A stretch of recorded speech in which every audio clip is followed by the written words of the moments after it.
Շնորհակալ եմ մեծարգո նախագահ, հարգելի գործընկերներ, իհարկե մեր այս քննարկումները առանց փոքրիկ պրովոկացիաների չեն անցնում, բայց կրկին ես ցանկանում եմ գովել մեզ, որ կարողանում ենք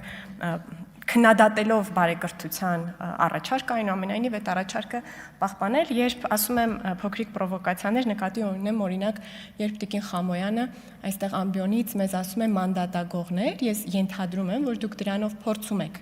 էսկալացնել իրավիճակը, մեր քաղաքացիներին եմ այս մասին ուզում հայտնել, որ սովորաբար նրանք տեսնում են այն ամենաէսկալացված դրվագները, բայց դրան մենք հասնում ենք ոտ-ոտ, օրինակ ինչ-որ մեկը գալիս է ամբիոնից այդպիսի մի բառ է օգտագործում, ինչ-որ մեկը, օրինակ ես մոտենում է ամբիոնին, ասում է, որ վերջերս Հայաստանի Հանրապետության դատարաններից մեկը, երբ ձեր դաշինքի ղեկավար Ռոբերտ Քոչարյանը դիմել էր այդ դատարանին ընտրակեղծարար որակումը իր հասցեին վիճարկելով այն որպես վիրավորանք թերևս համարելով, դատարանը ասեց, որ իր քայլով, երբ նա դիմել է դատարանին վաղեմության ժամկետով կրճատելու գործը, ըստ այդմ տվել է հիմք նման գնահատական հնչեցնելու։ Ես կարող եմ բացատրական մասը բաց թողնել, գալ ասել ընտրակեղծարարները դուք եք, տենց կամաց ոտ-ոտ իրավիճակը կեսկալացվեր, բայց եկեք նկատենք, որ այդպես է տեղի ունենում ու փորձենք, չեմ ասում են ամենաբարձր ստանդարտներին համապատասխան, բայց այնուամենայնիվ մեր խոսքը առավել վերլուծական ձևակերպել, ինչ ասեմ, հա։ Նաև գիտեք, հետաքրքիր է, որ դուք մեզ երբ ասում եք մանդատագողներ, դրանից հետո ասում եք, որ դուք Գագիկ Ծառուկյանի քաղաքական ճաշակը չեք կիսում։ Այսինքն ձեզ համարել է դժվար պաշտպանել Գագիկ Ծառուկյանին եւ Բարգավաճ Հայաստանին։ Եվ ես իրականում այստեղ կարող եմ երկար, բարակ ձեզ պատմել, որ Հայաստանի Հանրապետության ընտրական օրենսգրքում կա բանաձև, որով երբ անճշտություններ են տեղ գտնում որևէ ընտրատեղամասում, որոնք խախտումների թվային արտահայտությունն են, այդ անճշտությունները դրվում են բանաձևի մեջ, գնահատելու համար այդ ընտրախախտումների ազդեցությունը համապետական արդյունքների վրա, երկար իսկապես ընտրական օրենսգիրքը կարող եմ պատմել, կարող եմ կրկին մեջբերել Սահմանադրական դատարանի որոշումը, առ այն, որ քաղաքական բոլոր մասնակիցները ընտրություններում եթե թարգմանեմ իմ բառերով, երեխաներ չեն, նրանք նույնքան պատասխանատվություն են կրում ընտրական գործընթացների ամբողջականության համար, որքան այն կառավարող ուժերը, որոնք այդ պահին ընդհանրապես մրցակիցներից մեկն են։ Եվ սա պարզապես պատասխանատվություն չէ, որը քաղաքական ուժերի վրա դրված է առանց գործիքների։ Այդ գործիքներն են հանձնաժողովներում ընդդիմության հանձնաժողովի անդամները, այսինքն մենք ընտրությունները միասին ենք կազմակերպում։ Եվ չի լինում, որ քաղաքական ուժերը անկանոն կրակահերթ բացեն ընտրությունների վրա, հետո պարզվի, որ այդ կրակահերթի արդյունքում իրենց երրորդ թևին վնասել են եւ ասեն, բայց մենք այսպես համաձայն չենք, եկեք համապետական վերաքվեարկություն նշանակենք։ Այս ամեն ինչը կարող եմ երկար, շատ երկար այս ամբիոնից պատմել, բայց խնդիրն նրանում է, որ Հայաստանի ժողովուրդը, երբ լսում է այս բանավեճը, ձեր միտքն է վերափոխում։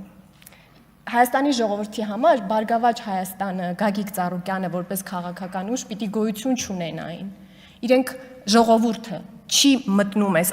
ինչքան պատմեմ, որ օրենսգիրքը այսպես բանաձևը այնպես Սահմանադրական դատարանը ասում է, որ չի կարելի, որ քաղաքական ուժերը տորպեդահարեն ընտրությունների ինստիտուտները, հետո գան ՍԴ-ին ասեն, բաս ինչու այսպես եղավ։ Ժողովուրդը ձեր կարծիքն է կիսում, որ քաղաքական ճաշակներին Հայաստանի քաղաքացիների չի համապատասխանում այդ ուժը։ Բայց հետաքրքրական այստեղ այն է, որ Բարգավաճ Հայաստան կուսակցությունը ձեր քաղաքական ուժի լիդերի քաղաքական ճաշակին է համապատասխանում։ Դուք ո՞նց եք այդ դիստանցիան ստեղծում ձեր եւ Բարգավաճ Հայաստանի միջև։ Նորանկախ Հայաստանի պատմության մեջ այդպիսի բան կա։ Լուրեր են պտտվում պատմության էջերում, որ Բարգավաճ Հայաստանը ստեղծվել է Ռոբերտ Քոչարյանի քաջալերմամբ։ Հետևաբար այդ դիստանցիաները դուք ժողովուրդը կարող է այդպիսի կարծիք ունենալ։ Դուք այդ ճաշակը պիտի որ կիսեք։ Տիկին Աննա Գրիգորյանը արձագանքելով պարոն Ռուբինյանի հետևյալ մտքին, որ նրանք ընկել են, որ Հայաստանի Հանրապետությունը գոյություն ունենա եւ մենք հնարավորություն ունենանք անկախ Հայաստանի ազգային ժողովում առաջին նիստ գումարել, սա բառացի մեջբերումն է։ Տիկին Գրիգորյանը վերափոխում է այդ միտքը, ասում է Նրանք ոչ թե ընկել են, որ մենք առաջին նիստ անենք, այստեղ մի պահ կանգ առնեմ, երբ որ մի միտք խմբագրում եք, մեկ այլ քաղաքական գործ չի, շատ կարևոր է, թե որ հանում եք, այդ ինչն եք խմբագրում։ Պարոն Ռուբինյանը ասել է, նրանք ընկել են, որ Հայաստանի Հանրապետությունը գոյություն ունենա։ Այս Հայաստանի Հանրապետության գոյության մասը ինչու հանեցիք ու թողեցիք մենակ այն նիստի պահը, որ իբրև տենց բան հնչի էլի, որ Ռուբինյանը ամբիոնից ասել է, որ նրանք ընկել են, որ մենք նիստ անենք։ Ու ձեր տարբերակն եք առաջարկում այդ նախադասության։ Ասում եք, նրանք ընկել են, որ մենք նայենք Արարատին եւ Արցախը հայկական համարենք։ Հաճախ եք դուք ընդդիմադիր падգամավորներդ գալիս ես ամբիոնի մոտից սենց նկարագրում, որ այ դուք իսկապես մխկտում եք, մենք չէ։ Շատ հաճախ եք դա կանում, բայց մոռանում եք, որ դուք գործընկերներ եք ունեցել, ովքեր այնպիսի պրագմատիկ վերլուծություններով են հանդես եկել առ 44 օրյա պատերազմի նպատակների մասին, որոնց բեռի տակից դուք դուրս չեք կարող գալ, եւ այդ հուզական ձևակերպումները կարող են մի պահ բոլորիս մոտ տենց բան առաջացնել, բայց կհիշենք, չէ՞։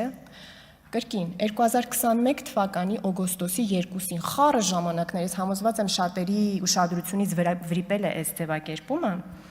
Պարոն Անդրանիկ Թևանյանը, որը այն ժամանակ ձեր դաշինքի падգամավոր էր, ասել է, թե 44 օրյա պատերազմում նրանք ինչու ընկան իր պատկերացումների համապատասխան, ընդ որում սենց այսպես է ձևակերպել այդ միտքը։